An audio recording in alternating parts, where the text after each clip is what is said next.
one of my big takeaways from Mount Everest. You do not have to be the best, fastest, strongest climber out there on the trails every day.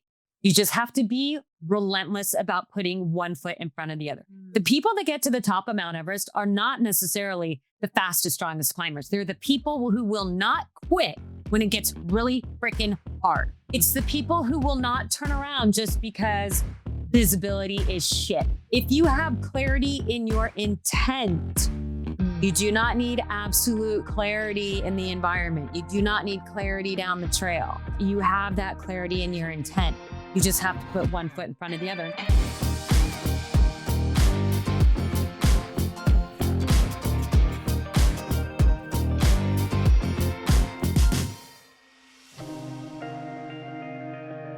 Alison, welcome to the Earn Your Happy podcast. Thank you. I'm so excited to be here with you. I'm thrilled because we have a mutual friend, Erin King, and we were just chatting about what a cheerleader, girl's girl, like she's the person who's going to say your name in a room full of opportunity. Like she has got your back. So that's how we've connected. Yes, she is on everybody's hype squad all the time. And I feel like she's very thoughtful about her connections. And I always say when Erin King asks me for anything, the answer is yes. Whatever she is going to ask me, the answer is yes. Erin, get your asks ready because you just heard it. But I hope she doesn't ask me for like a house or a car or something. I just mean like in terms of like connection. Totally. I'm just messing with you. Okay, so I was so excited to chat with you because Erin truly has like, I feel like you've come up so many different times because you've done so many incredible things. So she was like, Laura, you've got to talk to this girl. Like, I don't even know where this podcast is going to go because there's going to be so much with her because you are like the true definition of an adventurer, explorer, leader. You're a leadership expert. You are a West Point professor, which is so badass. And for anyone, man or woman, that's incredible. Executive producer. Like you have done so many things. You have explored so many places in the world, places I didn't even know the names of, if I'm being totally honest. Summits I didn't even know existed while I was studying you. I was like, wow, the wealth of knowledge and lessons that must come from these. That's really part of my hopes for this podcast is to just really dive into, you know, the woman that you were before you did them and who you became in seeking these challenges. And I love talking to people who seek challenges in AKA summits, which are true in your scenario, because they just like the richness that comes on the other side and the person that they turn into, you couldn't trade that. Like you can't trade that for the world, no matter how bad it got. So I would love to know what, as a little girl, were you a total adventurer leader or what were you like as a little girl? No. So the funny thing is I grew up in Phoenix, Arizona. Okay. But when I was little, I wasn't adventuresome, but I did love the stories of the early Arctic and Antarctic explorers and the early mountaineers. And I would read books and I would watch documentary films. I loved the stories about cold places, because it felt like an escape from the extremely oppressive 120 degree heat in Phoenix. So I love to learn about cold places, but I never thought I would go to those places because I had some health challenges growing up. I was born with a hole in my heart that got bigger as I got older, but I didn't get properly diagnosed until I was 17 years old because I grew up in a very tough love family. No whining, no crying, no complaining. That was it. So at times when I was having trouble breathing or felt like there was a grand piano on my chest, I didn't want to be a complainer. So I kind of downplayed things. And I eventually lost consciousness when I was 17 years old. And the friends I was with at the time had the good sense to rush me to the emergency room where I was diagnosed with this life-threatening heart condition. So I had my first surgery when I was 17 years old. That one didn't go that well, but I had another one when I turned 30. So it wasn't really until after that second heart surgery, it was about 18 months later that I had this light bulb go on in my brain. And I thought, wait a minute, if I want to know what it's like to be these guys going to these remote places and having these adventures, then I should go to the mountains instead of just reading about them. If I want to know what it's like to pull a sled across Antarctica for 600 miles to the South Pole, then I should go do it instead of watching movies about it. And if these other guys can do this stuff, why can't I do it too? So I started my adventures when I was 32 years old, and I'm 59 and still going. You don't look a day over 35. Anyway. Oh, it's called touch up my appearance function on Zoom. I'm dying. I'm like, That's what it is. You look 30. Thanks. Okay. I'm like, I'm going to book me those trips, girlfriend. I'm going. So what were you doing at the time when you booked your first adventure? Like where were you working? So I was working in Mountain View, California for a medical laser company. It was a semiconductor-based laser company. We made lasers to treat the 3 leading causes of blindness: glaucoma, diabetic retinopathy, and macular degeneration. So that's where I was working. Okay. And how were you feeling in your life at that point? Were you like feeling bored? Were you feeling fulfilled? Where were you at? So I loved the medical device industry because I felt like we were making products that were saving people's vision. Yeah. Really having impact. And I liked it. But I also felt like once I started going on these adventures and going out to the mountains, the first mountain I ever went to, by the way, was Kilimanjaro, which is one that I know thousands of your listeners have climbed, I'm sure. It's a very popular mountain. You don't need any special gear or equipment. It's just basically a long hike at altitude. But that was the first mountain I ever went to. And that's sort of where I learned about pushing myself when I felt really uncomfortable. Because even though it's not a difficult climb, it's still over 19,000 feet of elevation. So once I had that experience of pushing through discomfort and realizing that I didn't have to go fast, I just had to put one foot in front of the other, no matter how uncomfortable it got. And I felt like that experience taught me so much about handling any kind of challenge in life. And I really sort of yearned for more. I thought, oh, now I want to do a more challenging mountain. So I'd go to another one. Okay, now something more challenging and more challenging. And I just, improved my skills by climbing with other people that were much better than I was, people that I could learn from. And that's how I first got hooked on Kilimanjaro, a super easy, popular mountain.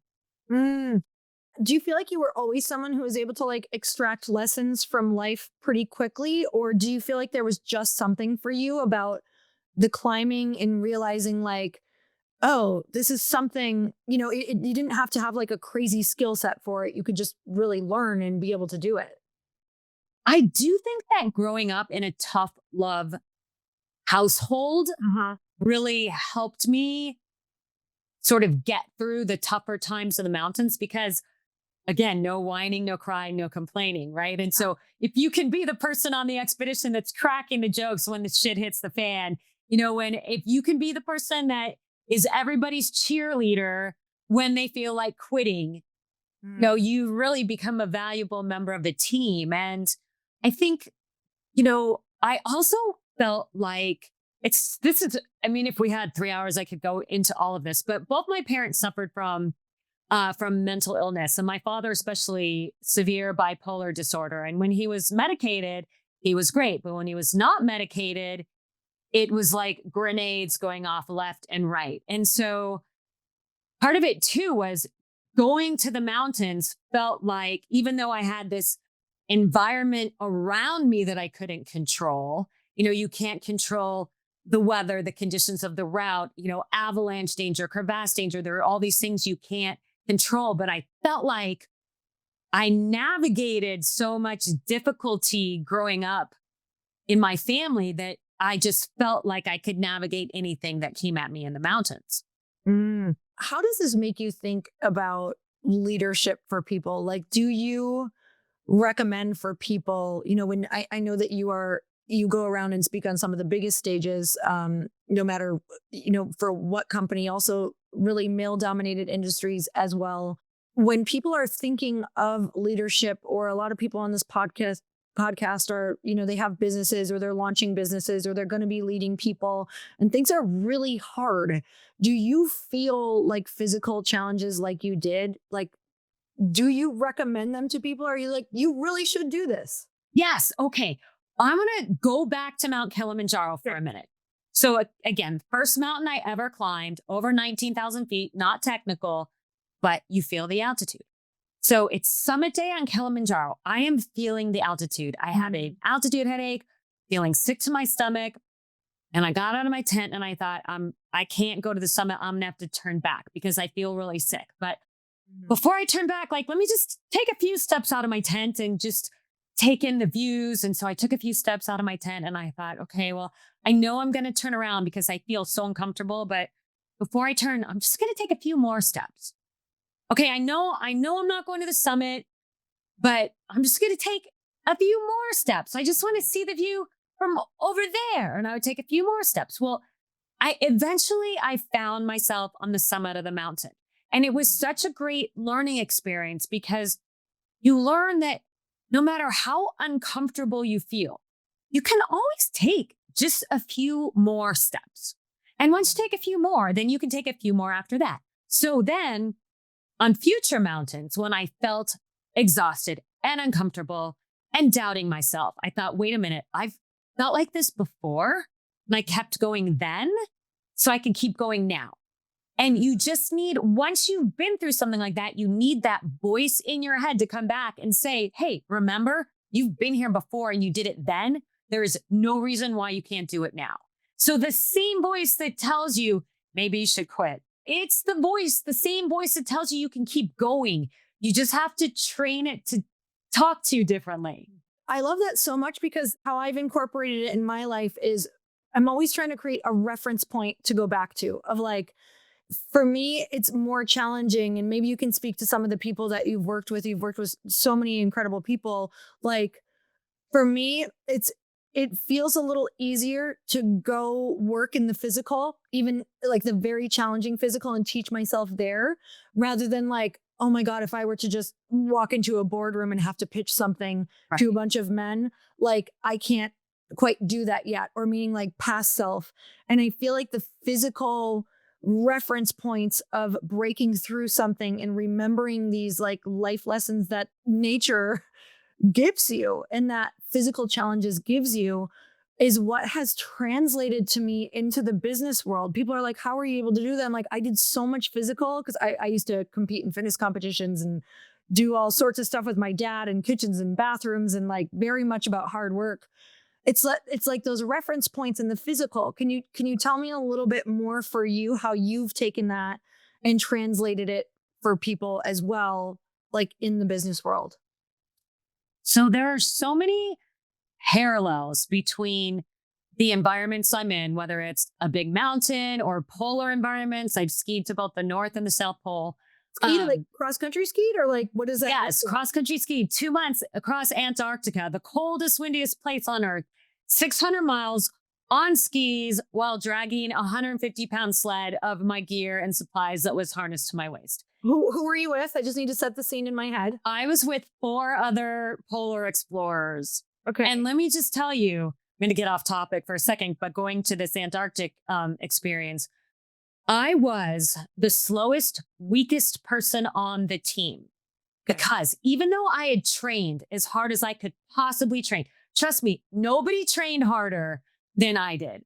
Because I want to come through for people. Mm-hmm. I want to be the MVP on every team that I'm on. So I am going to show up prepared, ready to go, ready to contribute, ready to add value. That's just who I want to be. And I trained as hard as I could for this trip. Got to Antarctica. Slowest, weakest person on the team because no matter how hard I trained, the law of physics basically dictates that my teammates who are 6'4", 230 pounds, so a foot taller than me and twice my weight, they can drag a 150-pound sled a lot more quickly and a lot more efficiently than I can. And going back to your original question about what you learn in these environments and how you translate them to the business world and to just life lessons, that experience in Antarctica, people always want to hear the Everest stories. I've got some great Everest stories, but that Antarctica story where my teammates had to take weight out of my sled because I couldn't keep up. They took weight out of my sled and they had to make their sleds heavier. Oh, so they God. could lighten my load so that I could keep up with them, because they realized that I was putting out maximum effort. It wasn't due to lack of motivation or willpower or desire or anything like that. It was that the law of physics basically dictates I'm not going to be as fast on my skis while hauling a 150-pound sled as fast as my teammates who are much taller, larger, and physically stronger than I am. And that was a great lesson about how to deal with weakness. Because prior to that experience, when I would have weak people on my team, whether it was on a mountain or in the office, when I had weak people on my team, I would just be thinking, oh my God, why am I stuck with this person? Please, could this person just go away? Could this person just realize they are not cut out for this? Hopefully they will quit, transfer to another department, have something heavy fall on them. Just anything, like get them off of my team. Because I was just thinking, we'd be so much better, faster, more efficient if we didn't have this one person slowing us down. And then I became that. So now I'm feeling this right now.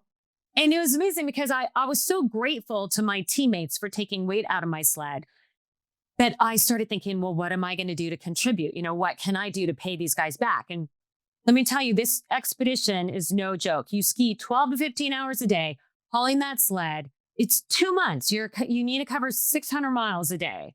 And at the end of the day, your work is not done. You pitch your tent. You have to build a big snow barricade around your tent to protect it from the elements. Because again, coldest, windiest place on earth. You do not want a tent to blow away. So you have to build a snow barricade. The tall guys on the team really struggled with building the snow barricade because you use this short snow shovel. And these tall guys are wrenching their backs, trying to bend over to make the snow bricks to barricade their tent. At 5'4", I'm closer to the ground.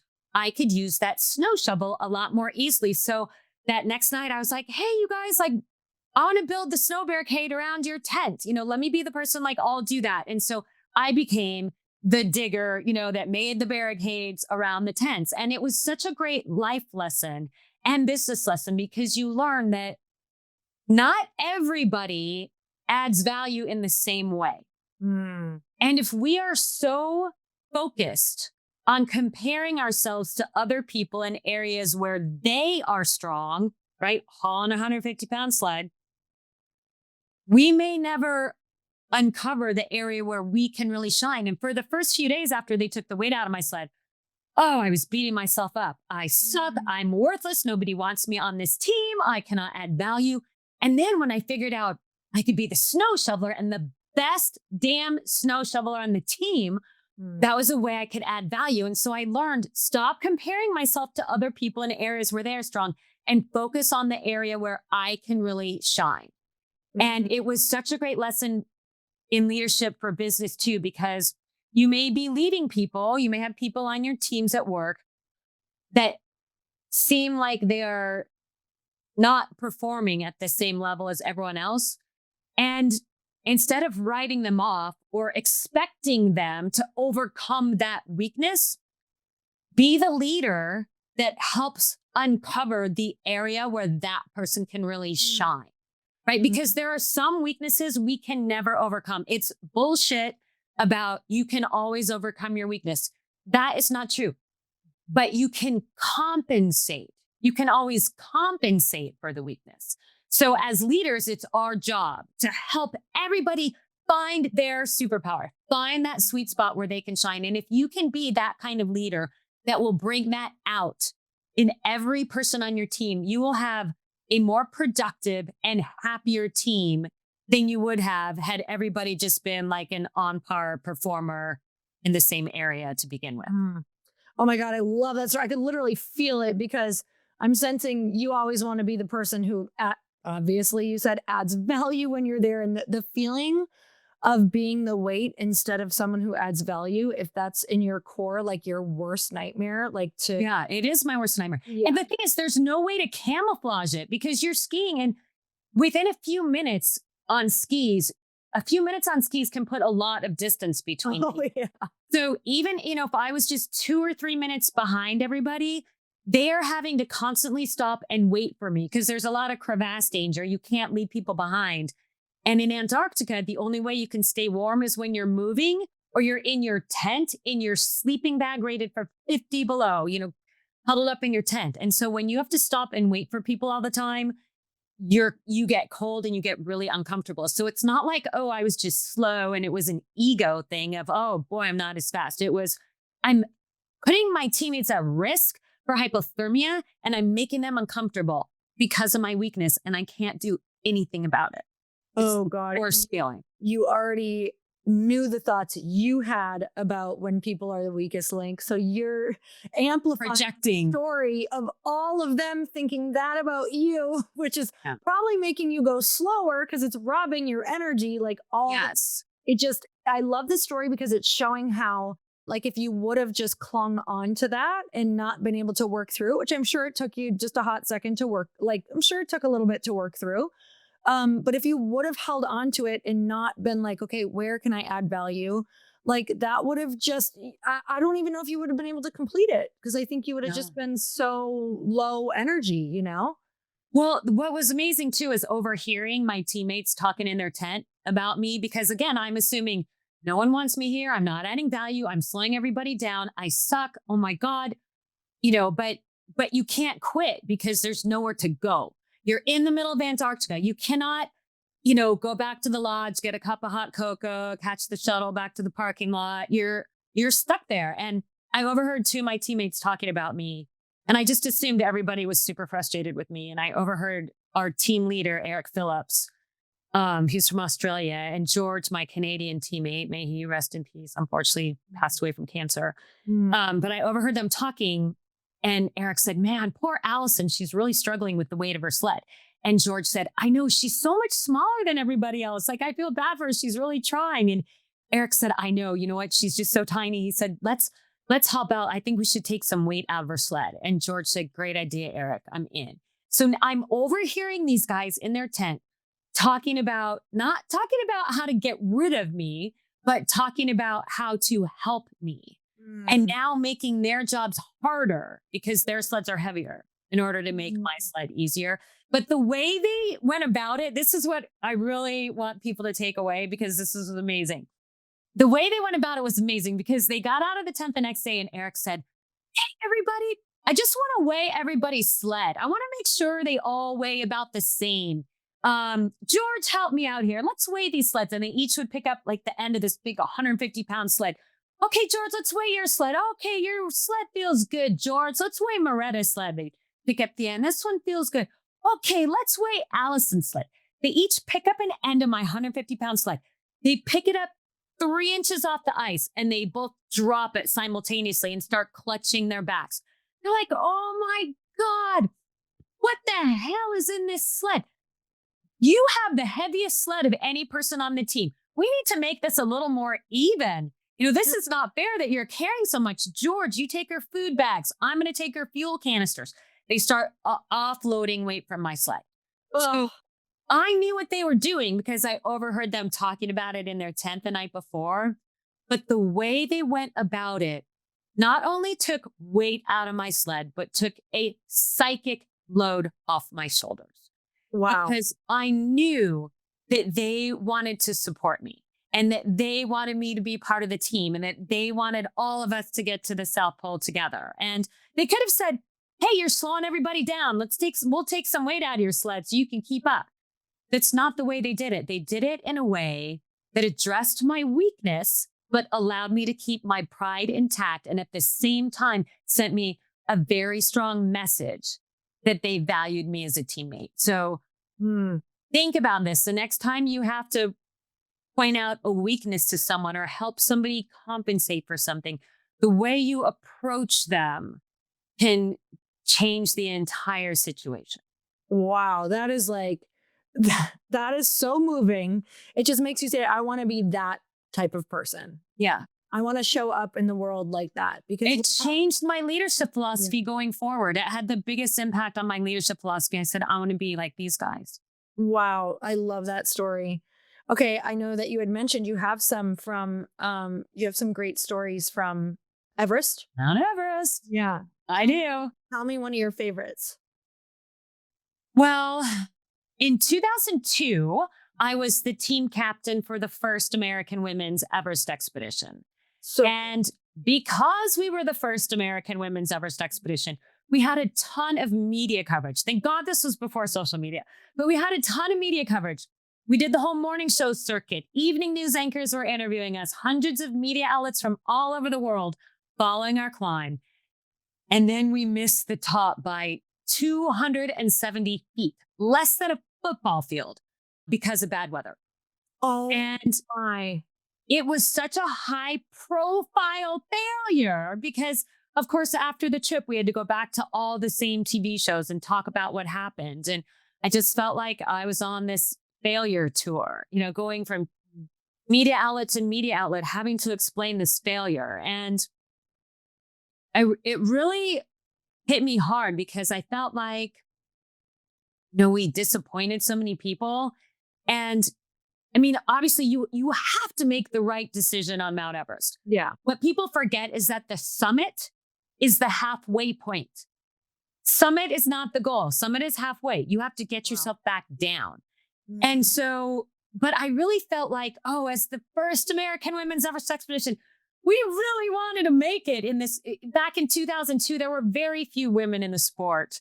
And so to not make it to the summit just felt like such a gut punch, especially so high profile. And it took me 8 years to get up the guts to go back again.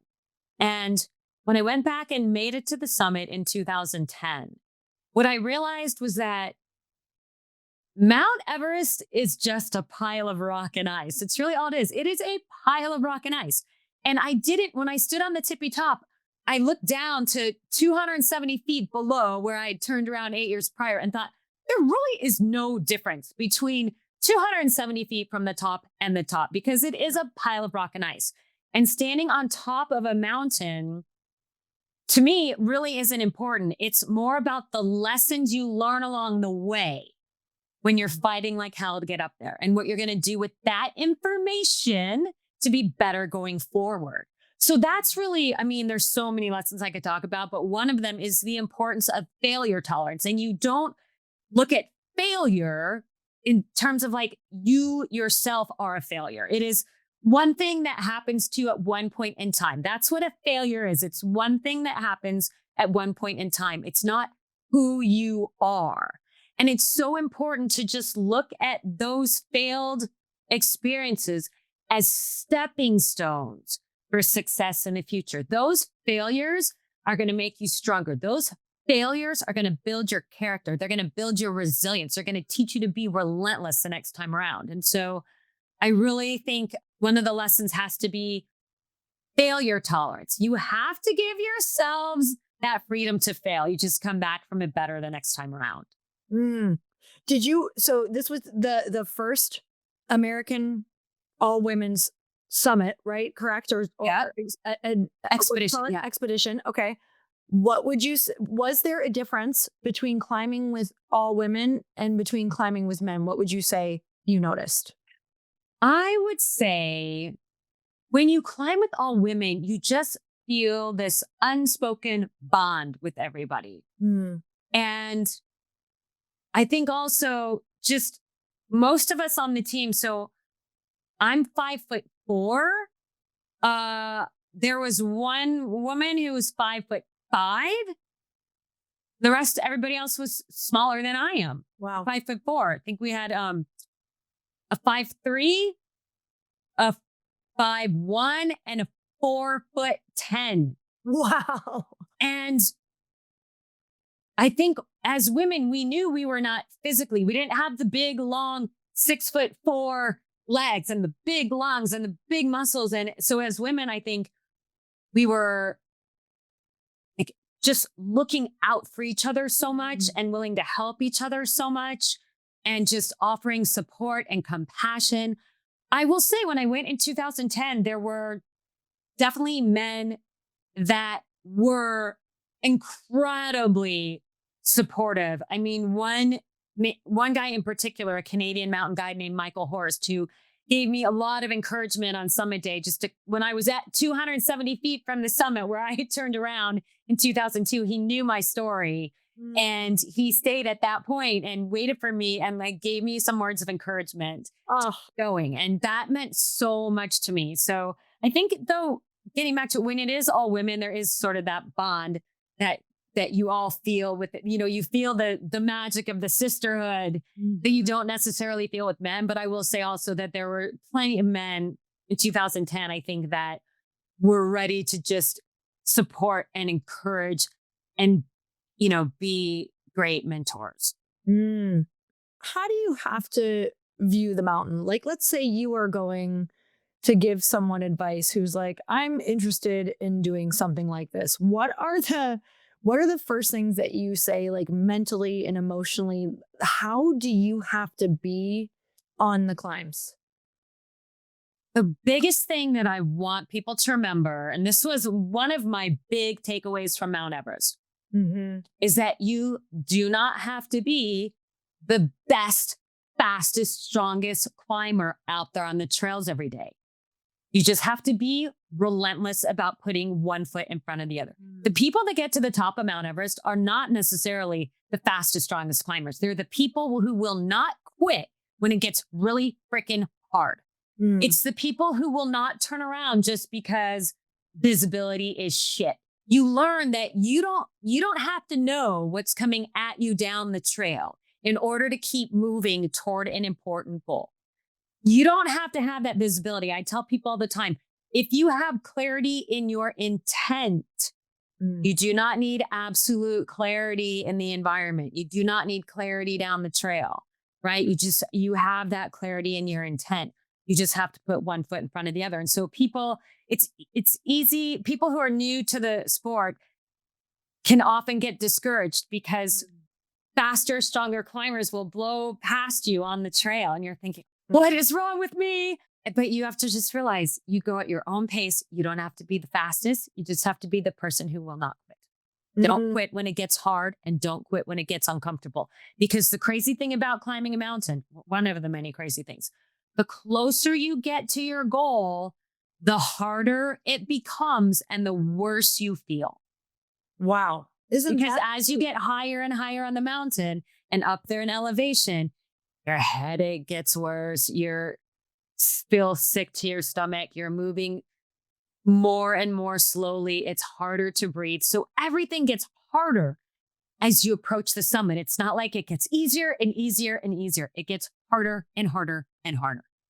This is what I'm talking about with like nature and life, like physical goals like this. Like they are so parallel to everything in business. It's actually creepy. Like you can draw such a parallel. I know I've gotten a lot of them getting my ass absolutely handed to me surfing. Like I get so many life lessons out there all the time that this is like, how cool that the world is always trying to like reflect back to us. Like it's always trying to make us better, but through harsh conditions. And part of it too, I think, is learning that you can't control the environment, right? When you're surfing, when you're on a mountain, you cannot control the environment. All you can do is control the way you react to it. And I think that's such a good life lesson too, is that the world moves at you pretty fast, right? Life comes at you pretty fast. The world is moving very quickly these days, and it's not going to be slowing down anytime soon or ever. The world will always be volatile, unpredictable, and very complex. And you just have to learn to control how you react to everything because you cannot control the environment. Have you been with some people who've had like a kind of like a meltdown, no pun intended, on the mountain, but like how did everyone help them get through it? When you are in a remote extreme environment like Antarctica or up at the Arctic Circle or on a big mountain like Everest, emotions are very much heightened. So little things that would not bother you at sea level or your normal everyday environment just feel so exaggerated when you're in these remote extreme environments where there's a lot of inherent risk and lives and health are on the line. And so that's the first thing you have to be aware of, is that emotions are very much exaggerated. So something that would not normally be a big deal can just feel like the weight of the world on your shoulders. What you also have to realize is just a few kind words of encouragement can completely change the outcome of a situation. And there was a day on Mount Everest during our summit bid when we were at Camp 2, going to Camp 3, then Camp 4, then the summit. We're on our way for our final rotation, going to the top this time. That was the plan. And one of my teammates who had multiple Ivy League degrees, had served in the military, was absolutely brilliant, probably 6'3", 6'4", super strong athlete, strongest guy in the mountain every day of the expedition. You're on this mountain for 2 months. Wow. For some reason, I don't know why, for some reason, when we got to Camp 2 on our summit push rotation, he had an anxiety attack in his tent. And he came into the mess tent and he said, I don't know what's wrong with me. I just had an anxiety attack in my tent. I couldn't breathe. My hands and feet are tingling. I think I'm going to have to go down. Everybody's silent. So after a few minutes, I said, wait a minute. You are not turning around. I said, you have been the most amazing teammate to all of us on this mountain. You've been such an incredible athlete. You've been a phenomenal leader and a great friend. And I'm telling you, I don't want to go up the rest of the way. I don't want to go up this mountain without you. But that summit is not going to mean as much to me. It's not going to be the same without you there. And then there was just total silence for about 10 minutes. And then he said, okay, I'll go. Now, we walked out of the tent after dinner that night, and everybody said to me, I'm so glad you spoke up, because I didn't want him to turn around either. Nobody wanted him to turn around, but nobody else spoke up because they all assumed he knew how they felt about him. Well, after the trip, he made it to the summit. After the trip, he sent me flowers and the loveliest note that said, thank you so much for that pep talk at Camp 2. That is what got me to keep going to the summit. So a few kind words made a difference to him. And everybody was thinking it, but they didn't say it.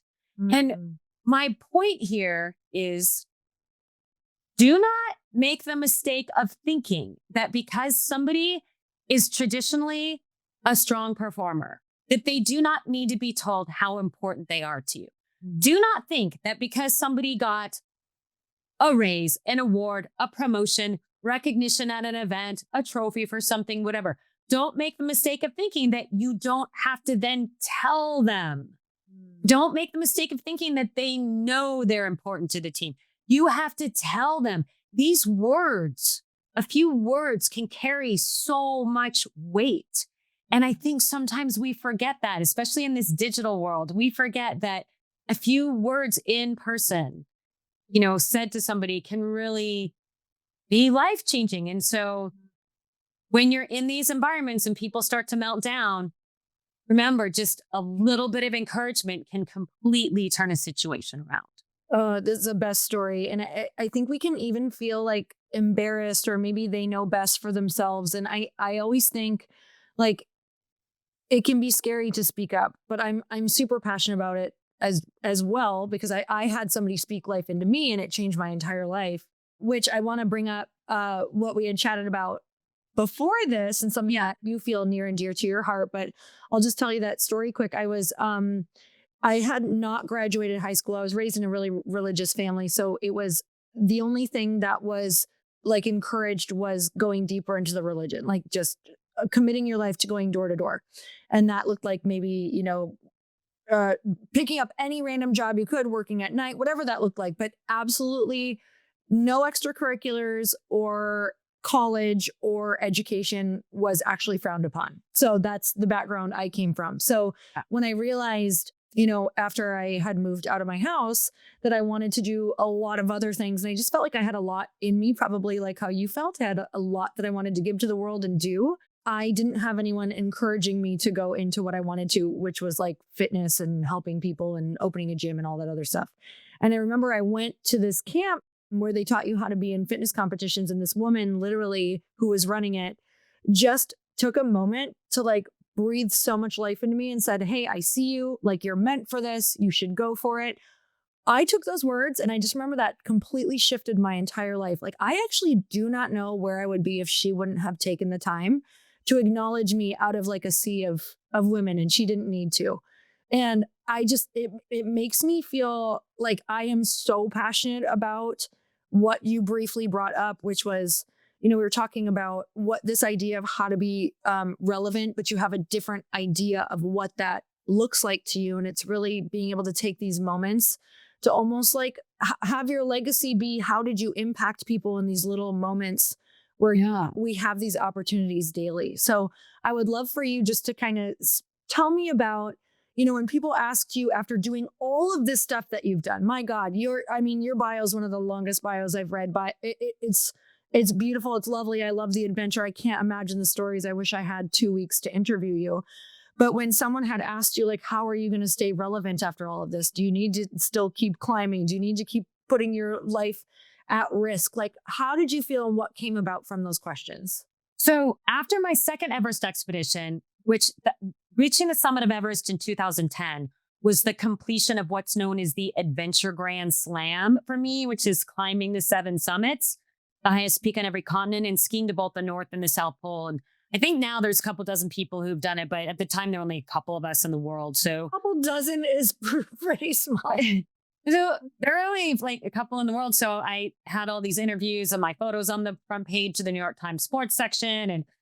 And I thought, oh, well, these interviews will be better than the last one in 2002, because 2002 I had to talk about the failure. And then now I can at least talk about the success. So this will be easier. But it was actually harder because people kept asking me, like, what's next? What are you going to do to top that? I'm like, well, I don't really feel like I have to top that. Like, well, how will you remain relevant?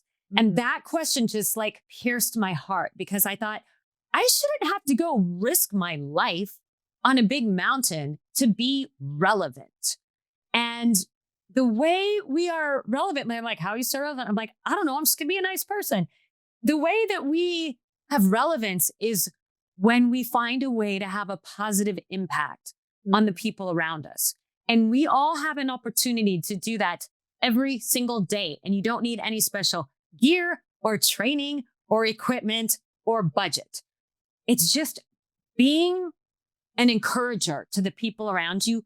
That is how you stay relevant. And you don't have to have like a gazillion social media followers. And you don't have to post all the time, although that stuff, like, that's a way to be relevant too. That's one way. But another way is just with beautiful human interaction on a daily basis. That's how you do it. And so first of all, we are all relevant, no matter what job we're in or what mountains we're climbing or what things we're not doing, we are all relevant. And there's that mantra that we all have said it, right? Go big or go home, the go big or go home mantra.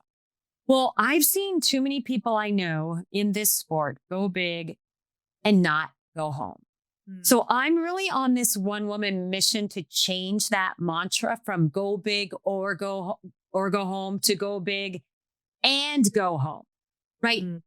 Do the hard things, chase the big dreams, like have goals outside of your comfort zone that you put a hell of a lot into. But at the end of the day, remember, the most important thing is coming home to the people that you love. And you have to save the best of you for the people that you care about. If you give everything to the mountain, to the goal, to the career, to the job, to starting the company, to whatever else, you have nothing left in you for the people in your life.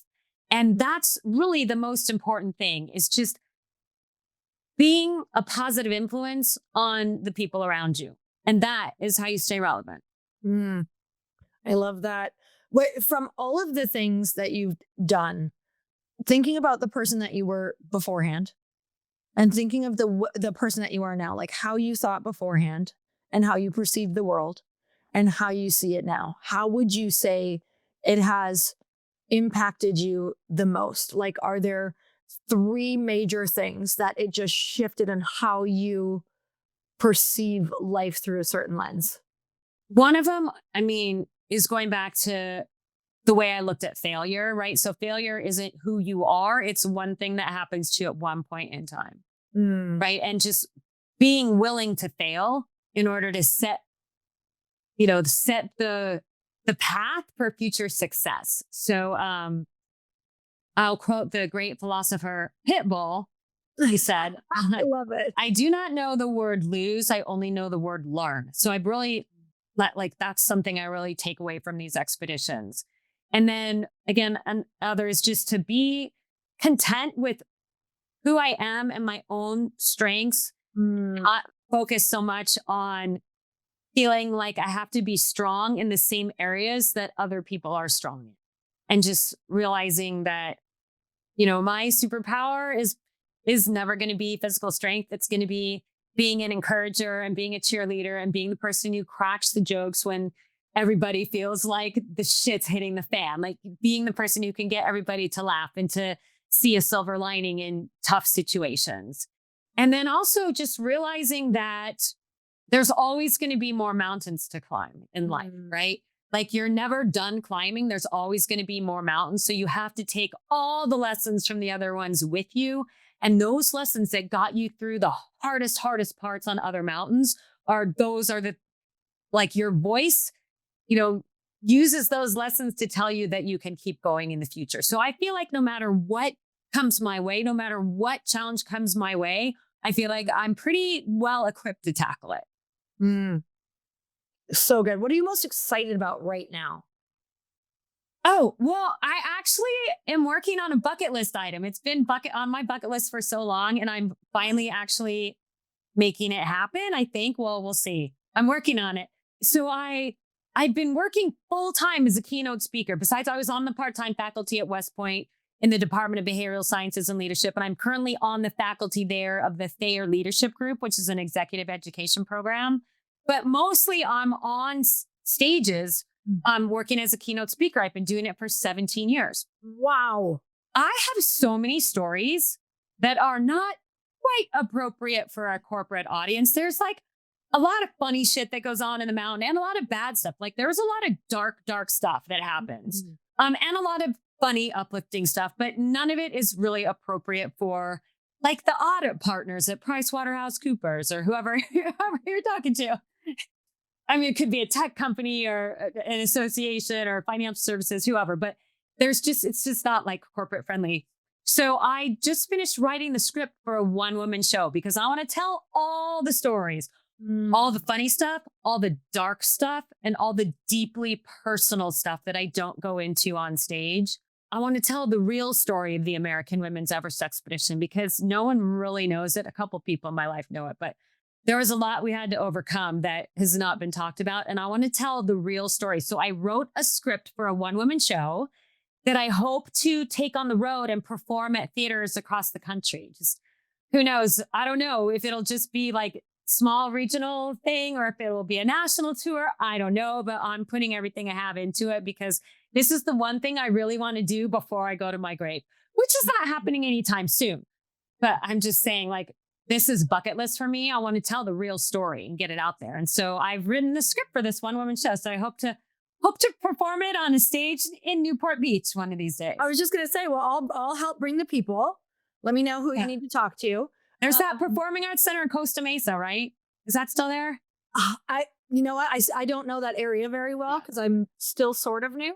Oh, okay. Well, there used to be one there. So, but it's not too far from you. So hopefully I'll come near you and you can I'll go wherever you are. So that's going to be great. I love that, all of the things that you've done have like come to that point of that, meaning just your skill set of being able to speak on stage, to lead. I mean, a one-woman show, when you even say that is like, it's intense and you're writing the script and you're going to perform it and you're going to do all the things. Like you are so equipped for that. And that is from all of the things that I really want to do it. And also it brings in like the story will tell a lot about like my family growing up. I don't talk about this stuff on stage, but growing up with two mentally ill parents, there's a lot of sad stories and some pretty damn funny stories too. Yeah. And also in 2010, I climbed in honor of a girlfriend of mine that had passed away very unexpectedly. And so it's also kind of a beautiful story about our friendship and how that came to be and how it grew and how I dedicated my climb to her. So it's too emotional for corporate. So that's why it's going to be a one-woman show. Well, Alison, if you ever want to come and practice it once you have it, if you want to practice pieces, you can come back on this podcast. Okay, good. I might have to do that. Yeah. I mean, I use this for my practice all the time. I'm like, oh, I'm going to go try this speech, but I'm going to try it on my podcast first. So I love it. great. The offer is open. That is Okay. I might take you up on that. Okay, great. We would love that. You can, practice all you want for us. We would love it. I'm so grateful for you. Thank you so much for coming on. Thank you for having me. And thank you, Erin, for presenting us. I could listen to you all day. I actually got quite emotional through your stories just because they're so relevant. Look at that word. Relevant for everybody's lives, no matter who you are. And I just love what you shared, and I feel like it's so empowering to just know that we're all in the same boat and that we can do it, and we can all be relevant in our own way, no matter what we're doing right now through, breathing life into people. And I think that's just the most beautiful gift as well. So thank you for coming on. I want people to be able to get more of you, and you guys, she does have an awesome book. Can you tell me about your book too? Sure. It's there in the background, but it's called On the Edge, and it's leadership lessons from Mount Everest and other extreme environments. And every chapter is a story about a different mountain or a different expedition that I went on, the good, the bad, and the ugly. They didn't all have the best endings. There's a lot of humor in the book, but it's a different leadership lesson for every chapter from a different adventure or expedition. And we can go to AlisonLevine.com, correct, to learn. Yes, you can learn more about me, watch some videos on AlisonLevine.com. Books available on Amazon or wherever you like to buy books. Well, you're incredible. I'm so excited to have met you. And you guys, I will put everything in the show notes, and hopefully we'll hear Alison come back on, because we're going to support her world tour as well, because we'll have to announce that so that everyone can go. So it's going to be great. Perfect. All right. I'm so grateful for you. And you guys, until next time, earn your happy. Bye, everyone.